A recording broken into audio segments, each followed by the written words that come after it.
اعوذ باللہ من الشیطان الرجیم بسم اللہ الرحمن الرحیم۔ السلام علیکم پیارے دوستو اور میرے بہت پیارے ویورز، آپ کو خوش آمدید میرے خوشحال زندگی کے چینل پر۔ بہت پیارا مہینہ شروع ہوا رجب کا۔ یہ ایک حرمت والا مہینہ ہے۔ اس مہینے کی بہت برکتیں ہیں۔ اس میں ہمیں روزے رکھنے چاہیے، اس میں ہمیں اللہ تعالیٰ کی عبادت کرنی چاہیے، نوافل ادا کرنا چاہیے، غریبوں، یتیموں، بے کسوں ان کی مدد کرنی چاہیے۔ جب آپ ان کی مدد کریں گے تو اللہ پاک آپ کو بہت اجر اور ثواب عطا فرمائیں گے۔ اس کے علاوہ جب آپ نوافل ادا کریں گے، روزے رکھیں گے، اس کے صلے میں اللہ تعالیٰ آپ کے تمام مسائل حل کر دے گا۔ معراج کا مہینہ ایسا مہینہ ہے، اس کے بارے میں جاننا ہمارے لیے بہت ضروری ہے، اور میرے خیال سے اور یقیناً آپ لوگوں کو بھی پتا ہوگا کہ معراج کا مہینہ کتنا بابرکت مہینہ ہے۔ اللہ پاک نے یہ 3 مہینے حرمت والے رکھے، رجب، شعبان اور رمضان، اور چوتھا مہینہ بھی شامل ہے، اسے ذی الحجہ کہتے ہیں۔ شب معراج اسلام کی تاریخ میں ایک اہم واقعہ ہے اور اس پر ایمان لانا لازمی قرار دیا گیا ہے۔ امام جعفر صادق علیہ السلام سے یہ واقعہ مروی ہے، جو معراج کے واقعے پر یقین نہیں رکھتا وہ ہم میں سے نہیں ہے۔ قرآن حکیم میں اس مقدس رات کا ذکر کیا گیا ہے، جس میں واضح طور پر لکھا گیا ہے کہ ماہ رجب کی 27ویں تاریخ کو اللہ تعالیٰ نے جبریل امین کو حضرت محمد صلی اللہ علیہ وآلہ وسلم کے پاس بھیجا۔ جبریل امین حضرت محمد صلی اللہ علیہ وآلہ وسلم کے گھر حاضر ہوئے اور آپ صلی اللہ علیہ وآلہ وسلم کو نیند سے بیدار کیا اور اللہ کا پیغام دیا، اے پیارے محمد صلی اللہ علیہ وآلہ وسلم، اٹھ کر وضو فرمائیں اور اپنے گھر سے باہر تشریف لے آئے۔ آپ صلی اللہ علیہ وسلم نے وضو کیا، وضو فرما کر باہر تشریف لے آئے۔ آپ صلی اللہ علیہ وآلہ وسلم خانہ کعبہ کی طرف تشریف لے گئے اور وہاں سے مسجد اقصی تشریف لے گئے۔ مسجد اقصی سے آپ صلی اللہ علیہ وآلہ وسلم نے آسمان کی طرف اپنا سفر شروع کیا۔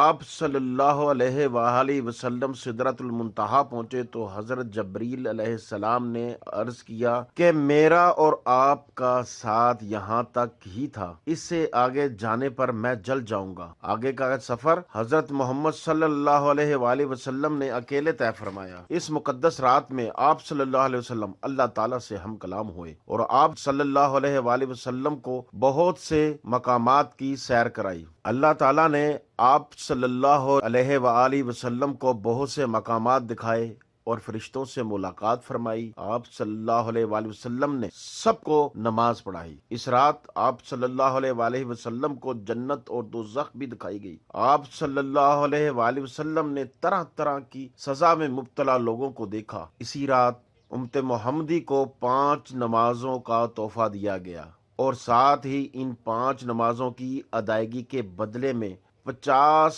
نمازیوں کے ثواب کی بشارت سنائی گئی۔ رجب 27ویں کی بابرکت رات میں آپ صلی اللہ علیہ وآلہ وسلم نے بہت عبادت کی اور سارا دن روزے میں رہے۔ اسی دن کی عبادت کو بہت زیادہ درجہ دیا گیا۔ شب معراج پر یقین رکھنا ایمان کا حصہ ہے۔ معجزات معراج نبوی کو دیکھ کر اس رات پر ایمان اور مضبوط ہو جاتا ہے۔ رجب کا مہینہ اہل عرب میں اللہ تعالیٰ کا مہینہ کہا جاتا ہے۔ اس ماہ کی 27ویں شب کو حضور صلی اللہ علیہ وسلم کو معراج کروائی گئی۔ اس مہینے کو اسب بھی کہتے ہیں کیونکہ اس ماہ اللہ تعالیٰ اپنے بندوں پر رحمت اور مغفرت انڈیلتا ہے۔ اس ماہ کی 5 راتیں افضل ہیں، پہلی شب، درمیانی شب، آخری 3 راتیں۔ اس ماہ میں عبادتیں، دعائیں قبول ہوتی ہیں۔ حضور صلی اللہ علیہ وآلہ وسلم نے فرمایا، رجب اللہ تعالیٰ کا مہینہ ہے، شعبان میرا اور رمضان میری امت کا مہینہ ہے۔ جس نے رجب کا ایک روزہ رکھا گویا اس نے سال بھر کے روزے رکھے۔ سبحان اللہ۔ پیارے دینی بھائیوں، پیارے مسلم، پیارے پیارے میرے اللہ پر اور میرے آقا پر ایمان رکھنے والوں، یہ کتنا پیارا مہینہ، کتنا خوبصورت مہینہ اللہ تعالیٰ نے آپ لوگوں کو دیا۔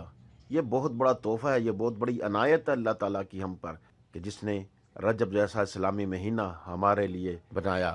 ماہ رجب کا ایک دن کا روزہ رکھنا ایسا ہے گویا